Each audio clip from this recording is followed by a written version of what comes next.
couple of years of discussions, trying to figure out what the thematic narrative would be, and then through the series of these discussions, I was reminded by something my mother had said to me, which is, write what you know. And what I did know was about losing a son in the Camino. Obviously not as tragically, but I knew something about being separated from him as he was living in Spain. So I went to Martin. I said, I think the hook is it's about a guy who loses his son, and we started going from there. Does anybody have any questions? First of all, I will say thank you. Thank you. And how much of the Camino did you actually walk? Could everyone hear the question? No. How much of the Camino did we actually walk? We're taking a guesstimate when we say this, about 350 kilometers. We shot the film in sequence. We started in San Jean-Pied-de-Port. We had a crew of about 50, including our cast. And we were very, very small and nimble in our camera package and our lighting. We lit the film with 4 keynotes, and the rest of it was available light, candlelight, bonfires, as you saw.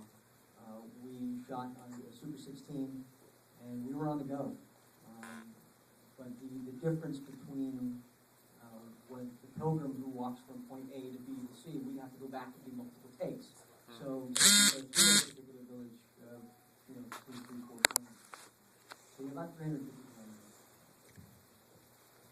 Question right here? I was just wondering, how heavy was the backpack you had to carry, Martin? Martin insisted on wearing a very, very heavy backpack. The normal backpack has a weight of about 25 pounds. Martin's weight is 40. And he insisted on carrying this heavy pack because he felt that it was the way he breathed, the way he moved, and he wanted to own it.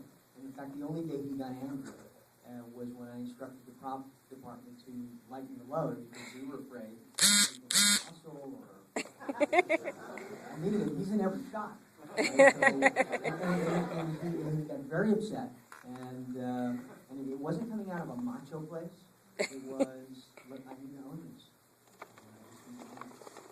At the same time, I had to be a guy who does not go on long walks anywhere for any reason, let alone carrying 40 pounds. And so I knew that would affect what was coming off on the screen. And I just trusted that. I never trained for it. I do yoga every morning for the last 30 years, and I did it as we were doing the Camino as well. But I knew that if I trained, or if I carried a lighter load, something would be missing. And maybe I'd be the only one that knew it, but I had to accept the responsibility for really playing this guy who had never, ever done anything like this. And so I just trusted that I could do it. Before we go any further, we can just limit flash photography, just because we're trying to do a little recording up here. That being said, next question.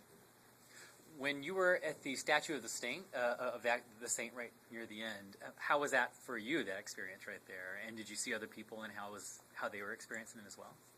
Was it the movie portrays it as a moment that's of great significance. Did you feel the same? moment where they're at the end? And people are supposed to kneel at the saint and touch it. When we were granted access, and it took a while to get access to the cathedral. In fact, they didn't allow access for us until about 48 hours before we shot. Wow. The area which the carving of St. James, where people put the handprints, where the handprints are, where people put the hands on the pillar, was cordoned off. The area was under like a renovation. So we were granted access, and only around that pillar for 1 hour. So we had to get it all in, we had to shoot it all. Those doors were opened for the first time in how many years? Well, they never allowed a film crew in there before, ever. It was just forbidden. They only allowed news crews and occasionally a documentary.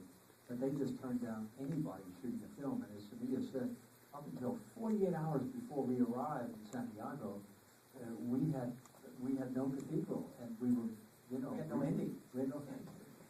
So we had been praying for weeks and weeks and lighting candles and invoking every saint from Spain. So in a way, it was like a pilgrimage of your own. The cathedral, and finally, 48 hours before we were walking into the city, they said, okay.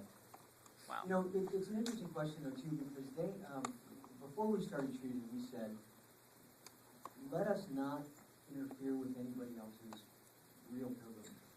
And we knew that we would run into plenty of pilgrims out there on the road. And we did.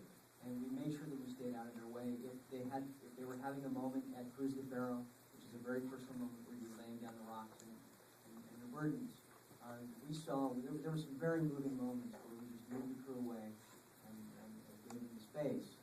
But most of the time, they would say, hey, what's going on? How can we be involved? Or a train would pull up in the middle of the shot, and 20 pilgrims would get off and walk through the frame.